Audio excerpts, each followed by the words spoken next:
How much of a real news report can you understand at a C1 level? And more importantly, how can you apply the journalistic style to your own speaking and writing? Today's story is about Google's huge new data center project in India, which has raised concerns about its potential effects on the environment. We're going to take a short extract from this article and look at some of the sophisticated language journalists use to express ideas clearly and concisely. But first, let's see if you can catch the language yourself. I've removed 4 key phrases from the extract. Listen carefully and try to fill the gaps. I'll read it twice, so don't worry if you don't get everything the first time. Ready? The southern state of Andhra Pradesh, governed by an ally of Prime Minister Narendra Modi, who has hailed the project as historic and transformational, has denied allegations that the project was fast-tracked without weighing the risks to water supplies and wildlife. The southern state of Andhra Pradesh, governed by an ally of Prime Minister Narendra Modi, who has hailed the project as historic and transformational, has denied allegations that the project was fast-tracked without weighing the risks to water supplies and wildlife.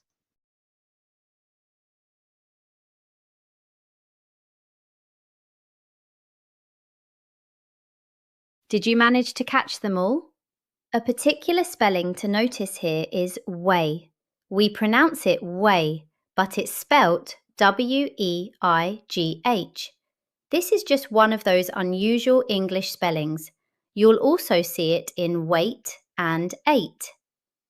And spelling is particularly important in the IELTS listening test because even if you hear the correct answer, you'll lose the mark if you don't spell it correctly. Now, let's analyse these phrases in more detail. And if you are currently studying for IELTS, please stay until the very end of this video to see how these phrases could be used in your test. The first useful phrase today is this one. We learned that the government had hailed the project as historic and transformational. Here, hail doesn't mean the little balls of ice that fall from the sky in a hailstorm. To hail something as something means to publicly praise or describe something very positively. So when the government is saying that this project is historic and transformational, they're giving it a very positive description. We can use this structure to describe other positive events in a formal manner.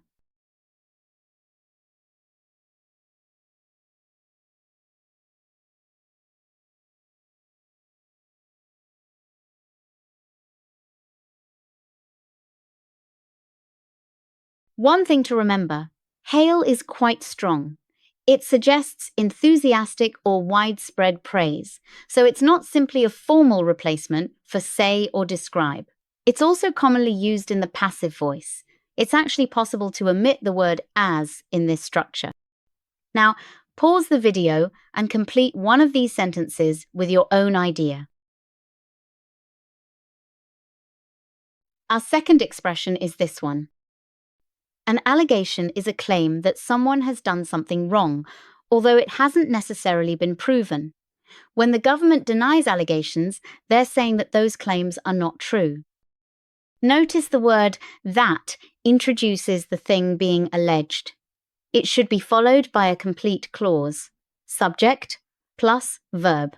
This expression is particularly common in news reports because journalists often report claims of wrongdoing without presenting them as established facts. Here's some more examples.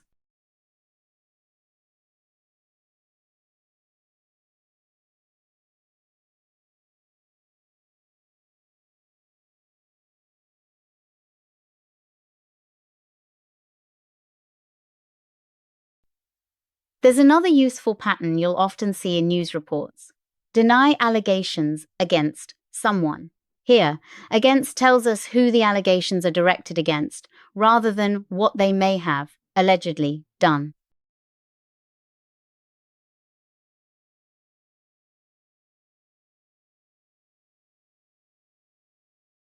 One more structure that you'll see in news reports is this one. We use this when we want to say what kind of wrongdoing someone is accused of.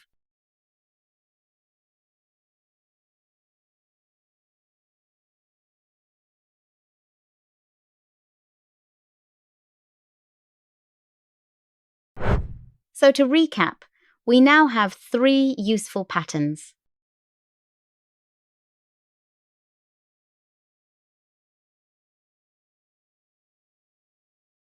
Now it's your turn. Stop the video and complete these 3 sentences with your own ideas.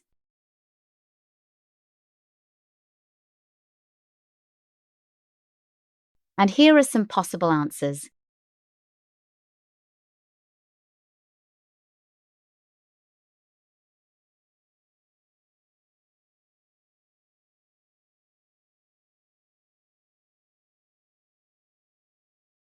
Now let's move on to our third expression.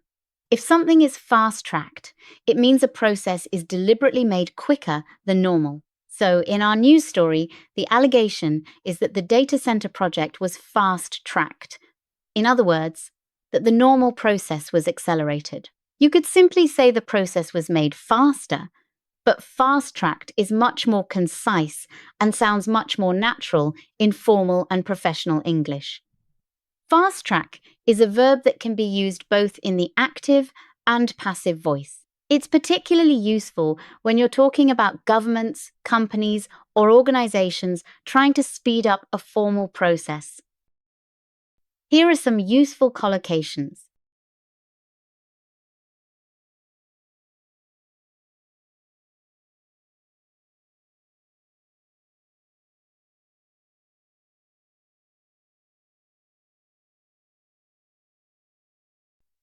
Now, try to finish this sentence using the new expression.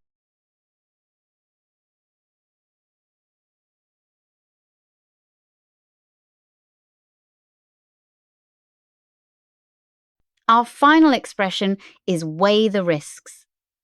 To weigh something here means to carefully consider it. So weigh the risks means to carefully consider the possible dangers or negative consequences of something before making a decision. This is a really useful pattern because you can change the noun depending on what you're discussing. Here are some further examples.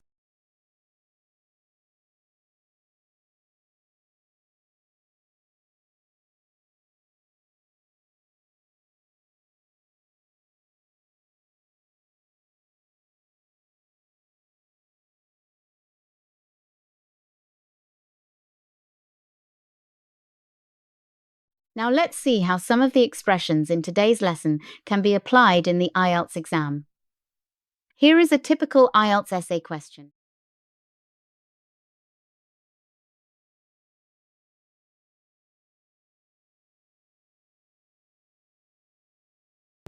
Look how naturally some of today's expressions can fit into an IELTS essay when the context is correct.